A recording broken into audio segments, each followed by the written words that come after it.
इस चैप्टर का आखिरी डिस्टिंग्विश कौन सा दिया हुआ है? Internal trade and foreign trade.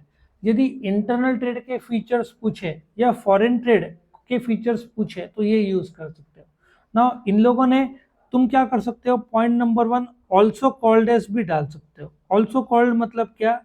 Internal trade का और एक नाम क्या है? Domestic trade. और एक नाम क्या है? Home trade.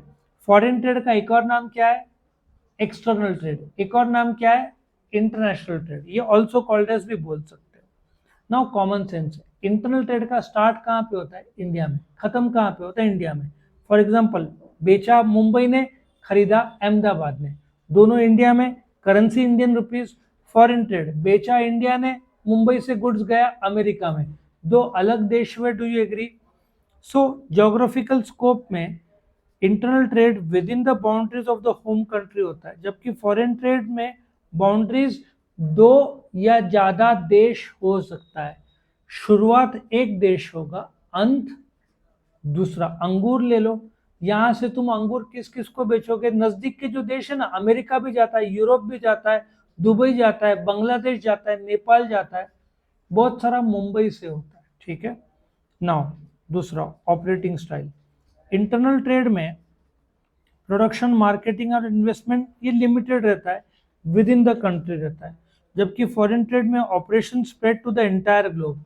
अब तुम होंडा ले लो, 100 150 देश से ज्यादा कंट्रीज में उनका खुद का मैन्युफैक्चरिंग है। कोका कोला वर्ल्ड में लगभग सारे देश में है, ईरान और नॉर्थ कोरिया छोड़ के सब देश में, तो उनको मैन्युफैक्चरिंग फैसिलिटी लगता है।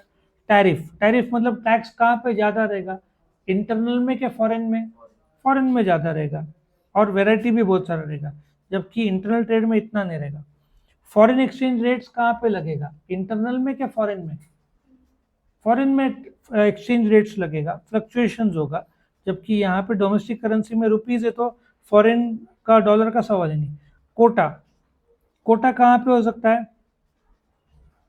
अभी अपने देश में जो गुड्स है उसका कोई दिक्कत नहीं है, बट फॉरेन ट्रेड में कोटा कई बार इम्पोज किया जाता है। फॉर एग्जांपल, तुम प्याज एक्सपोर्ट कर रहे हो तो तुमको बोला जाता है सिर्फ 5 टन हम अलाउड करेंगे, उसके ऊपर नहीं, क्योंकि देश में शॉर्ट हो जाएगा।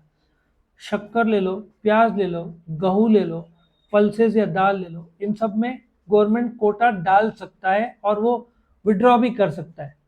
आया समझ में? सो कोटा, और जबकि डोमेस्टिक ट्रेड में कोटा नहीं रहेगा। कल्चर, अभी प्रोडक्ट जो डिजाइन है, तुमने देखा है इंडिया का डिजाइन ट्रेडिशनल डिजाइन हो सकता है, तुम वही अमेरिका में जाओगे तो डिजाइन उनके कल्चर के हिसाब से जाओगे, और if you go to Saudi Arabia या गल्फ कंट्रीज, उनका डिजाइन कैसे रहेगा?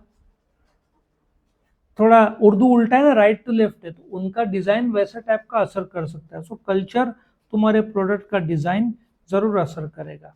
और यहाँ पे फॉरेन देश में तुम देखो, BMW गाड़ी है, वो इंडिया में राइट व्हील ड्राइव है, और वर्ल्ड में जर्मनी में आई थिंक लेफ्ट व्हील है, दुबई में उल्टा है लेफ्ट व्हील, क्योंकि अपने लेफ्ट टू लेफ्ट साइड अपन चलते हैं ना, कुछ देश में उल्टा है, राइट साइड चलते हैं, तो तुम्हारे गाड़ी का भी फर्क पड़ता है। और ये भी बता दूं, यूरोप में टेस्ला नंबर 1 था।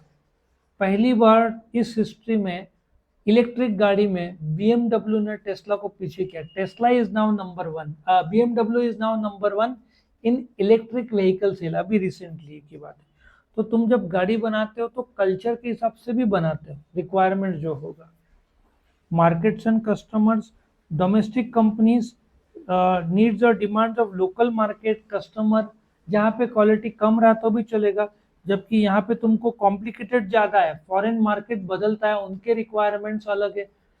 अच्छा, तुम फॉरेन में जाओगे, होटल में रहोगे तो एक ब्रिटिश के हिसाब से रहता है, एक अमेरिकन के हिसाब से रहेगा, एक नाश्ता रहेगा, एक नाश्ता नहीं रहेगा। सो बहुत सारे प्राइसिंग स्ट्रेटेजीज रहते हैं, वो तुमको देखना पड़ता है।